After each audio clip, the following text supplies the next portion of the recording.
Hi, I'm Angus, and I'm joined by Simon and Utsav. Welcome to our presentation on reducing wastage amongst households and individuals.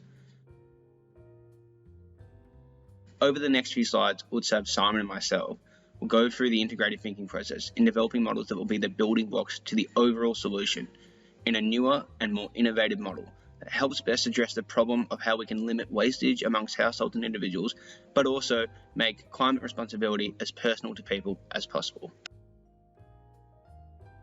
After reviewing a wide range of potential strategies, we as a team ran several tests to obtain the two sample models being used for this assignment. Accordingly, we have identified and considered two opposing models which explore the benefits that each model provides.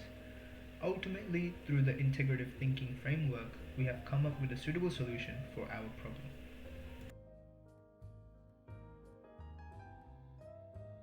We have two opposing models to tackle the problem. We have Model A, a short-term aggressive government campaign run by federal agencies, where the timeline is expected to be around 1 to 3 years. This consists of increasing the awareness of responsibilities involving individual wastage substantially to the public, of which it is used to encourage the public to take responsibility or call to action to influence their behavior, mainly through symbolic appeals. This is proven to produce positive changes or prevent negative changes in behaviors across large populations, which can be similarly seen in other social campaigns. Examples of this could be appeal through emotions, similarly seen in how NHS from UK presents an agenda on COVID-19, where they use aggressive imagery, government endorsement, which amplifies significance on the matter, such as we have ads authorized by the government, and mass advertisements, ads on social media, or physical ads like billboards.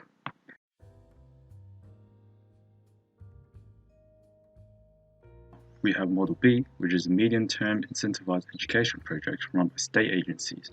The timeline is expected to be around 5 years, where through the education sector, the government initiates movements to teach and inform the public about the responsibilities involving individual wastage management.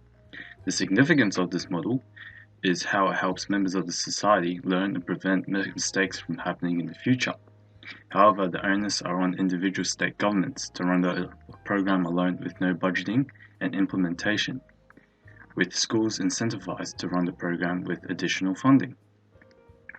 Examples could have educational curriculums in schools, or environmental awareness weeks or workshops, or integrations of mascots into popular culture and education streams, such as kids shows or like The Wiggles.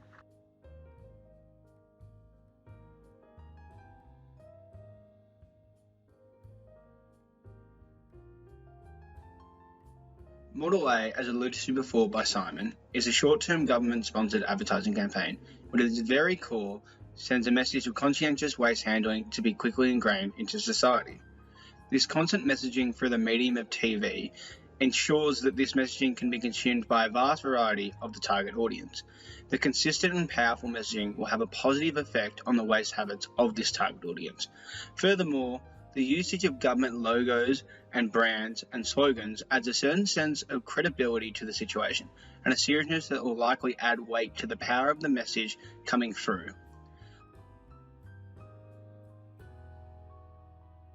Model B is a long-term implementation of an environmental-based curriculum to the schools.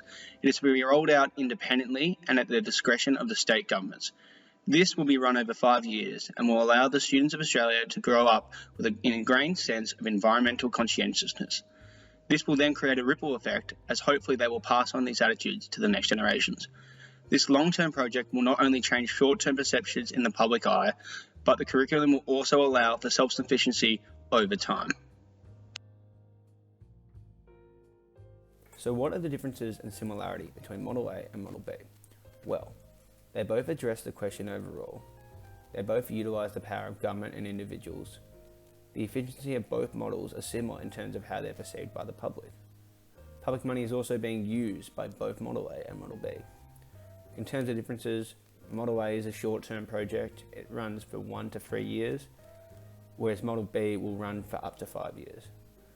Model A will have a more accurate budget plan because it'll be planned into a short-term advertising schedule, whereas Model B is a little bit more unclear because the states have control of the rollout and schools will be incentivized through government grants and funding to participate. So it's actually unsure how long it'll run for and the budget, therefore, that is allocated to it.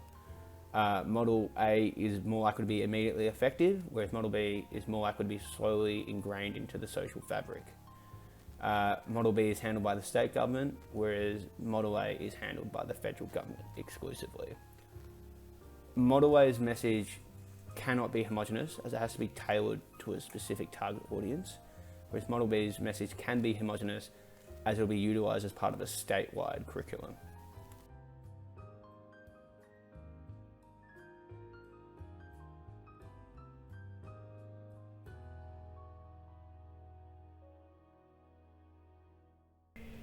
In stage 3, we explored new possibilities for the different models. This was initiated by exploring how one model could create a core benefit of the other. In a perfect world, the information could be socially ingrained at a faster rate instead of that information being slowly ingrained into society over a long period of time. Furthermore, in this perfect world, Model A could utilize the wide-reaching effects of the Model B's message. To further research this, we explored how a new model could be created using a small building block from each model.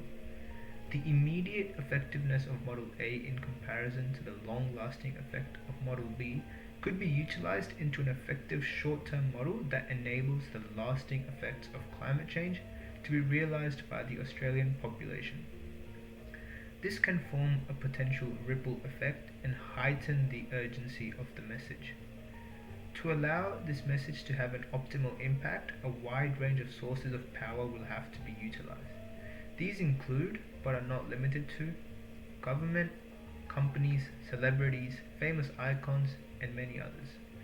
Essentially, we are combining the use of public and private resources to combat this issue.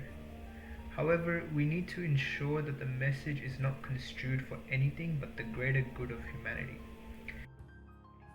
Additionally, we explored how this problem could be looked in new ways in order to ensure that each model is able to be applied to all parts of the problem. If we were able to put a more drastic time frame on the effects of climate change, we would likely want to run a campaign that was more urgent in its nature, in pleading with people to change their ways or suffer at the hands of Mother Nature. By combining the effects of the urgent message of Model A alongside the widespread message that Model B delivers, the greatest amount of the population can be made aware of the issue at hand in real time and can react accordingly. Therefore, with these considerations, we've come up with 3 models. Model 1, using a celebrity to endorse the effects on social media. Model 2, government-enforced curriculum. And Model 3, using government ads to ensure the heavy effects of the message.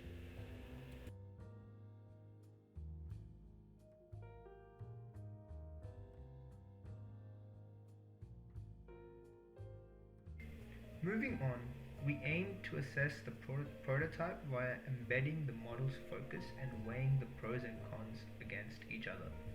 For Model 1, we suggested using a celebrity who's also backed by the government, for example Hamish Blake for Tourism Australia, to endorse the effects on social media. The celebrity effect is the ability of famous people to influence the target audience. This is extremely powerful as each celebrity has a large network of audience who follow that celebrity and his or her actions. These celebrities are able to reach a lot of people through different mediums, for example, television, newspapers, social media, etc. Thus, our focus, to use celebrity endorsements to ingrain environmental responsibilities into culture. The advantages of this include celebrities often have far-reaching impacts and have established rapport with the general public. Celebrities bring worldwide awareness to the issue at focus, and they allow for the message to be translated and verbalized for the general public to digest. On the other hand, the disadvantages of this include celebrities could potentially be taken lightly in comparison to the message coming straight from a credible organization such as the UN or the Australian government. Furthermore, the message would now be attached to that celebrity's career and potentially could cause future scandals. Also, it could appear as if the government was being disingenuous about the issue by not using an expert in the field.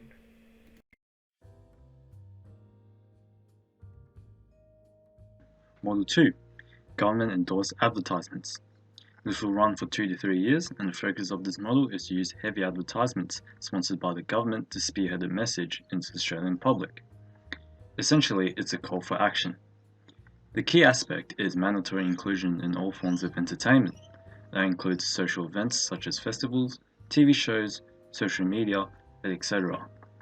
The pros of Model 2 are influencing community levels and altering perceived social norms. This plays a powerful role in shaping behaviours of the people in the population. For example, during our first lockdown, we expected everyone to wear masks, so that's the expectation for society to follow along. Model 2 can also reach its audience extremely quickly as it's delivered through several channels of media, but it also comes with government credibility to imply the seriousness of the situation. However, Model 2 can be used by certain groups as forms of misinformation or hate. For examples, during our lockdown we had a lot of anti-vaxxers spreading misinformation about vaccines. Now Model 2, its repetitive nature can also be overwhelming or distressing for the public, and the message of Model 2 is also likely to lose traction with the population shortly after its completion.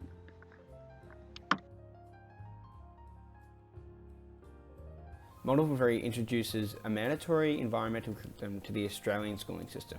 It will be run across all states and territories and from the ages of kindergarten to year 12.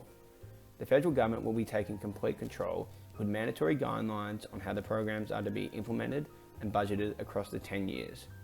Independent schools are also included in this, given that they comprise 34% of the Australian schooling population. This may have not been the case with Model B, as it was up to the discretion of the state or territory government in how it was implemented, and schools were incentivised rather than made to participate. So what are some pros? Well, we know that long-term education is paramount in being able to deliver the most amount of societal change, provide a message that will be the most beneficiary in the future. The introduction of environmental education aids with developing children into being more responsible for their wastage. They will then take these attitudes back to their homes and challenge their own families on sustainability behaviours. Another thing is that the ripple effects of teaching one generation is that the next generation will benefit from the knowledge of the previous generation. So a ripple effect of this teaching will come through. So what are some cons? Well, some parents or children may disagree with the mandatory environmental curriculum, as they may see it as a waste of time or a violation of their rights. Another thing is, the results of this curriculum may be difficult to register given its intangible nature. And finally, it requires quite a lot of knowledge, a lot of resources, and a lot of money.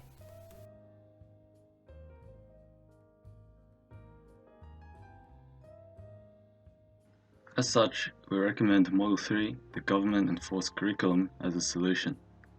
We found that whilst Model 1 is effective, but it lacks overall credibility and could be seen as disingenuous when compared to the other two. Model 2 is also appealing.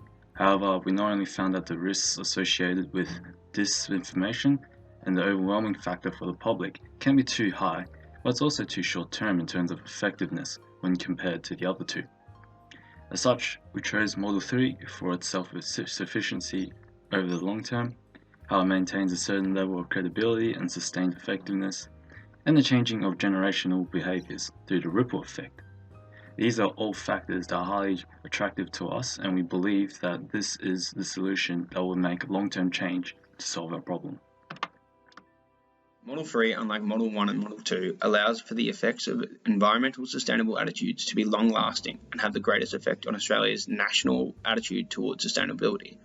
And whilst it may be more costly over the future, given its broadness and timeline, it will invariably create a more conscientious generation across the entire period that it runs, and one that will pass its attitudes on to future generations alike and become self-sufficient.